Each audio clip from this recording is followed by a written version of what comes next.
Hello, welcome back to Math 7. Today we are covering Unit 10, Lesson 8, where we will talk about interpreting graphs. Here we're going to look at some data and just practice reading those graphs. We're going to look at, an assignment, get some practice with it. I'm going to give you some examples here, and then we're just going to see how it goes. Hopefully, this will be a straightforward assignment. So let's take a look at this assignment. Go ahead and move this up so I can get to that start button. All right. So in a poll, 18 families were asked how many beds they had in their house. The line plot shows how the families answered. Write the ratio of the number of beds the number of families who have one bed to the number of families who have two beds. So 1 should be our first number, the number of people with one bed, so that's 3. 2, 1. All right. Write the ratio of the number of families who have 4 beds to the total number of families in the poll. So 4 beds was 1, 2, 2. Now we could add up all the numbers, but they also told us there were 18 families in the poll. So it should be 2 to 18. All right. So often it's going to be about reading carefully. All right, the ice cream dessert at a restaurant comes in 4 flavors: chocolate, strawberry, cookie dough, and lemon. There were 14 ice cream desserts ordered Monday, and here are their flavors. So we want to know how many strawberries there are, how many chocolates, and in fact it has chocolate first. Let me grab my toolbar, and I'm just going to mark off the chocolates. So there's 1, 2, only 2 chocolates. So we're going to take chocolate and move it up to the 2 mark. Okay, next is strawberry. 1, 2, 3, 4, 5, 6, 7, 8 strawberries.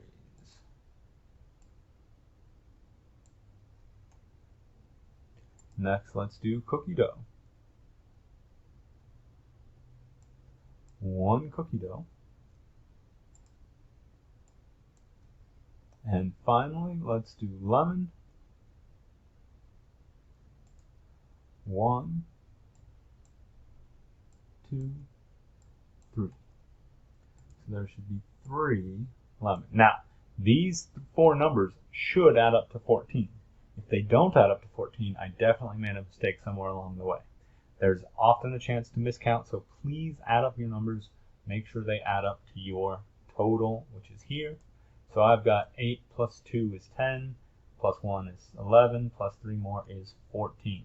So that is my check, my first guess to see if there's a chance that I made a mistake. Clear those out. All right, now we're going to interpret this graph. A certain store sells t-shirts in 6 colors. The number of t-shirts sold in each color last month is shown in the bar graph below. Use this bar graph to answer the questions. Which color had the most t-shirts sold? Well, it looks like it was white.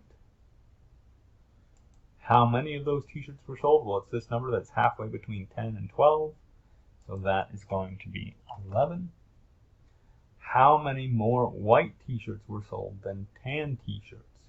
Well, tan was 8, so it's 11 minus 8. The difference is 3 more shirts. How many colors were there at least 4 t-shirts sold? At least 4 means 4 or more. So that's this one, the brown one, the white one, the black one, the tan one, and the gray one. So that is 5 different colors.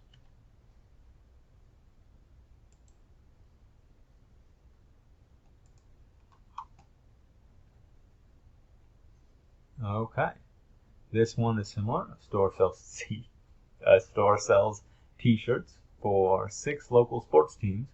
The number of t-shirts sold last week for each team is shown in the bar graph below. Use this bar graph to answer the questions. All right, so the first questions, by the way, teams are the seagulls, the grackles, the canaries, the owls, the ravens, and the sparrows. All right. I have no idea what a grackle is. Write the ratio of the number of seagull t-shirts sold to the number of grackle t-shirts sold. So we're going to find seagulls. Seagulls is this number between 6 and 8, so that's going to be 7. Grackles is going to be 10, 7 to 10. Okay, write the ratio of the number of sparrow t-shirts sold to the total number. So sparrows is 6. And now we need to get the total for the whole thing, and we'll just see. Oh, they didn't tell us the total this time. So let's go ahead and figure out our totals for each one. So this one was 7. This one was 10. This one was 8. This one was 12. 12. And 6. So our total is when we add up all of these numbers. So we've got 7 plus 10 is 17, plus 8 is 25, 37, 49, 49 plus 6 is 55. So here I get that there were 55 shirts. All right, let's check. Woohoo! Ooh, we've got a double bar graph. So a double bar graph is when you have two different groups. And so you're going to have this, all the blue bars are referencing boys. All the striped bars are measuring girls. There are 4 high schools in the South School District. The double bar graph below shows how many boys and girls are at each school. Now use the graph to answer the questions. Estimate the number of boys at Hale. All right, so Hale is here. There's 200, there's 300. It's more than halfway. In fact, I'm going to say it's like 3/4 of the way. So it's going to be 3/4 of the way from 200 to 300. I'm going to say 275. Okay. Which schools have more girls than boys?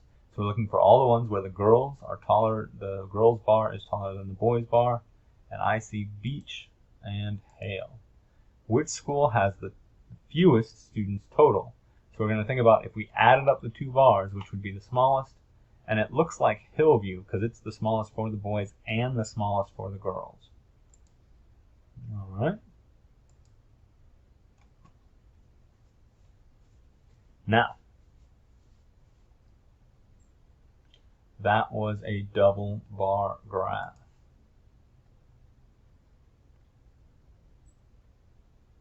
All right, this is a histogram.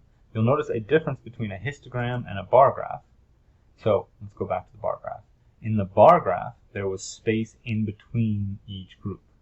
In the histogram, the boxes go up right next to each other, and that's because it's meant to tell you something about a distribution.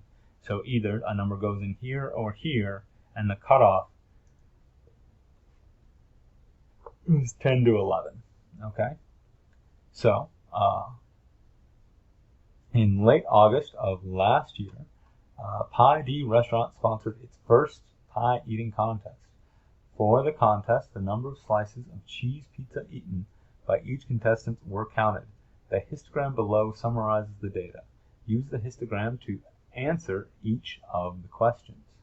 So number of contestants. So the number of contestants that ate somewhere between 6 to 10 pizzas was, 6 to 10 slices, not 6 to 10 pizzas, was 5.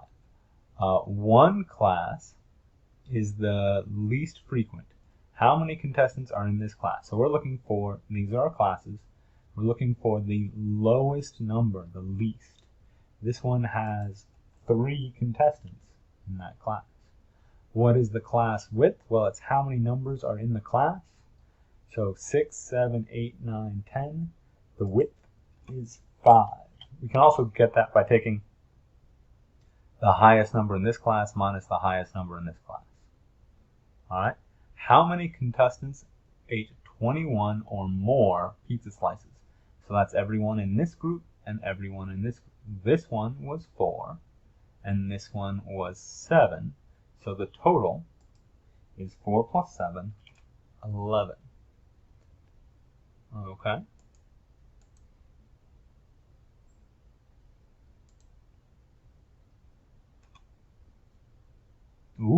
Now we've got a pictograph. So this symbol represents 10 votes, and half that symbol represents 5 votes. How many votes did blueberry get? So 10, 20, 25. How many more votes did lemon get than banana? So lemon has 1, 2, 3, 4, 5 of those. Banana has 3 of those, so we've got 2 of these pie-shaped things. So that's, each of those represent 10 votes, so that is 20 votes. So notice the interesting thing here was this no longer represented 1 vote, but it represented 10 votes. That makes the graph a little bit smaller, but also you can also use these fun, pretty symbols and make everything an appropriate scale. Oh, similar. Okay, so the table below shows the number of cyclists using the city's bike trails last month. Name the trail, number of cyclists, and each one of those represents 50 cyclists. How many cyclists use the Valley Trail? Well, that's 50, that's 100. So 2 times 50 is 100. How many more cyclists use the Wood Trail than the Seashore Trail? So 1, 2, 3 of these. 1, 2, 3, 4, 5, 6. So there's 3 of these symbols.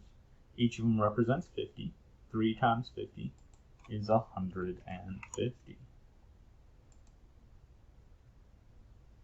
Last problem on this assignment. Ooh, we've got a stem and leaf. So this represents the number 18. So right here we have the number 18. Then this one is all the numbers that start with 2. So this is 20, this is and 20, and 24. Then the next one is 30, 30, 32, 33, and 34.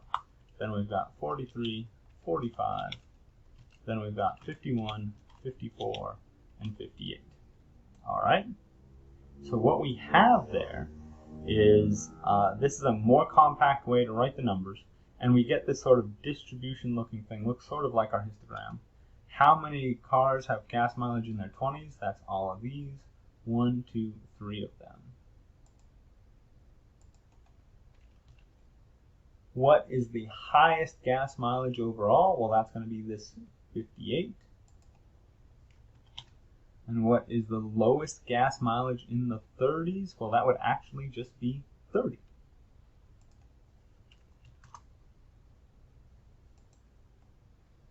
So most of these questions are about reading the questions carefully and making sure to look at the data.